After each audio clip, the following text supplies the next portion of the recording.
Friends, welcome you all in my class name English by R N Shukla. कहते हैं hard work का कोई substitute नहीं है।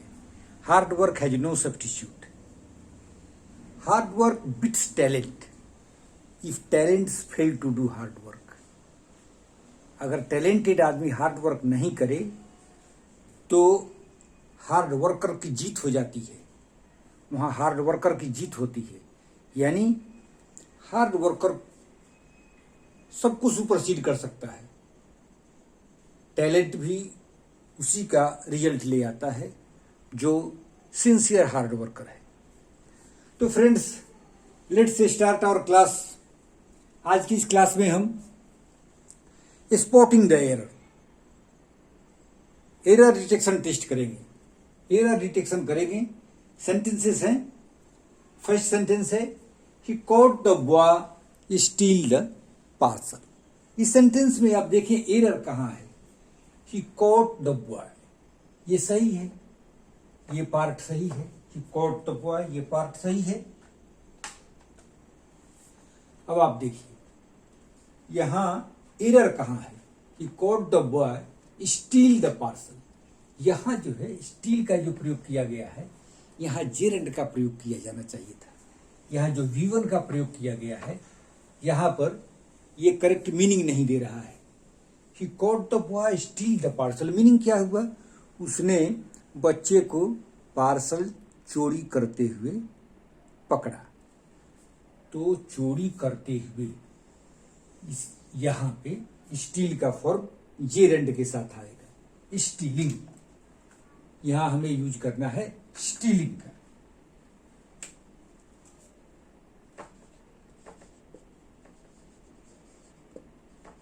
स्टीलिंग, जेरेंड का प्रयोग करेंगे।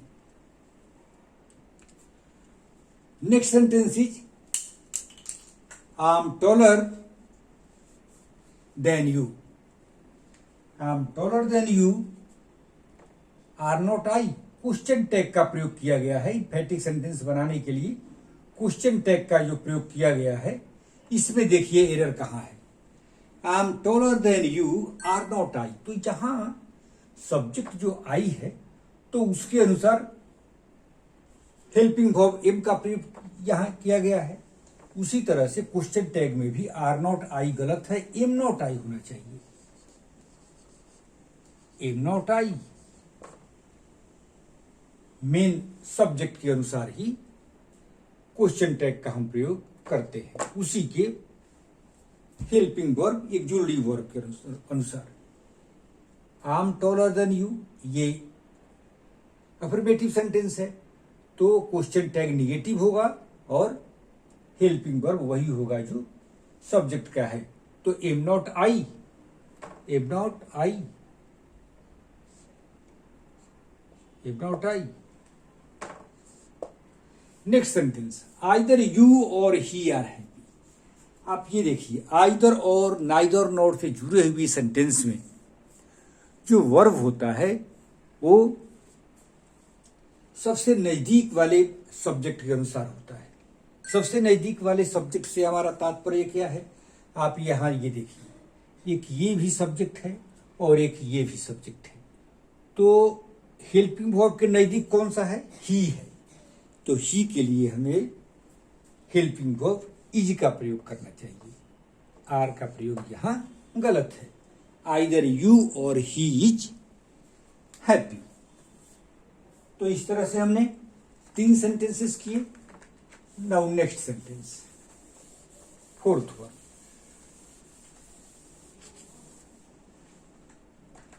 Fourth one is one of my brothers live in USA. One of my brothers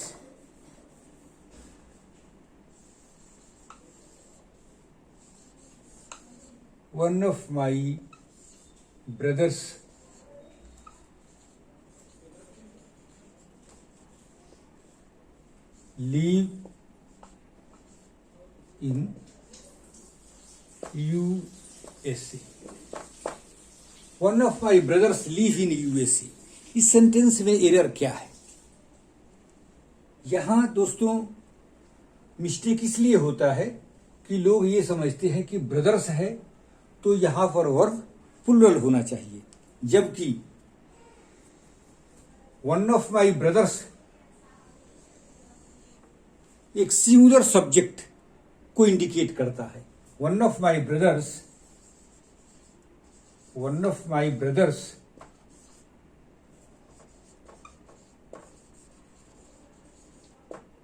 one of my brothers is singular. तो जब सिंगुलर सब्जेक्ट है तो वर्ब भी सिंगुलर होगा। वन ऑफ माई ब्रदर्स, मेरे कई भाइयों में से एक भाई।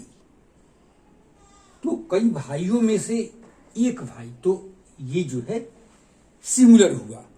तो one of my brothers leave की जगह पर हमें लिखना चाहिए लिव्स। लिव नहीं लिख करके हम लिखेंगे singular verb lives. One of my brothers lives in USA, lives in USA. One of my brothers lives in USA. Now next sentence, next sentence में I will meet him when he will come. I will meet him when he will come. I will meet him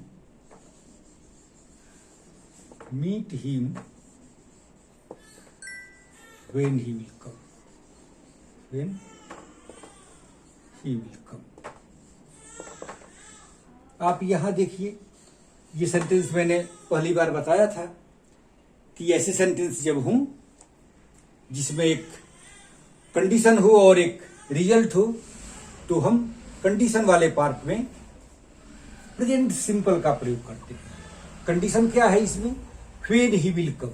तो ये गलत है, when he comes होना चाहिए। Condition है जब वह आएगा, तो कंडीशन वाले पार्ट में हम प्रेजेंट सिंपल का प्रयोग करते हैं। Present simple, present simple. तो क्या होना चाहिए था? व्हेन ही विल कम नहीं होकर when he comes. I will meet him when he comes. Next sentence,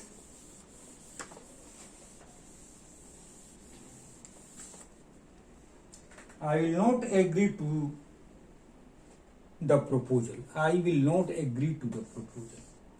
I will not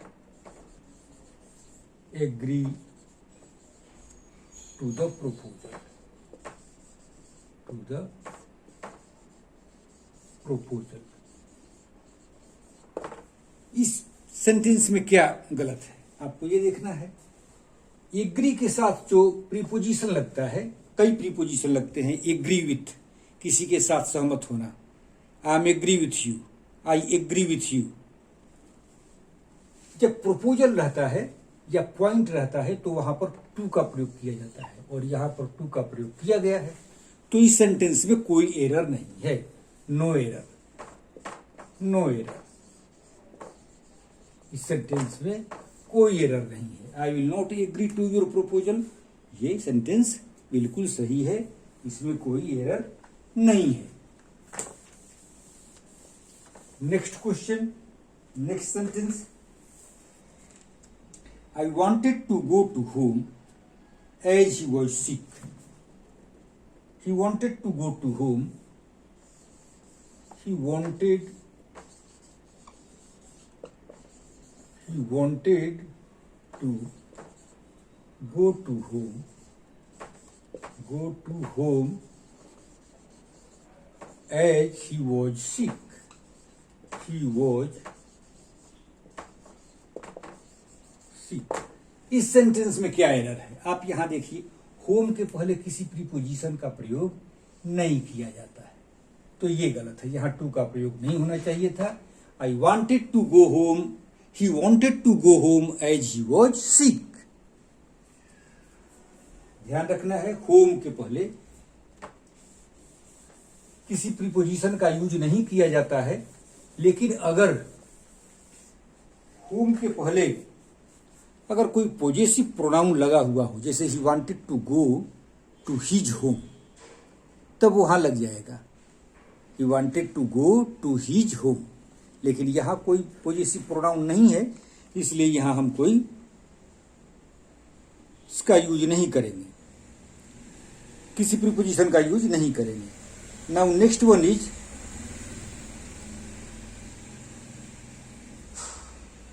in her address she advise us to protect our nation. इस sentence में कोई एरर नहीं है। दूसरा सेंटेंस, besides मी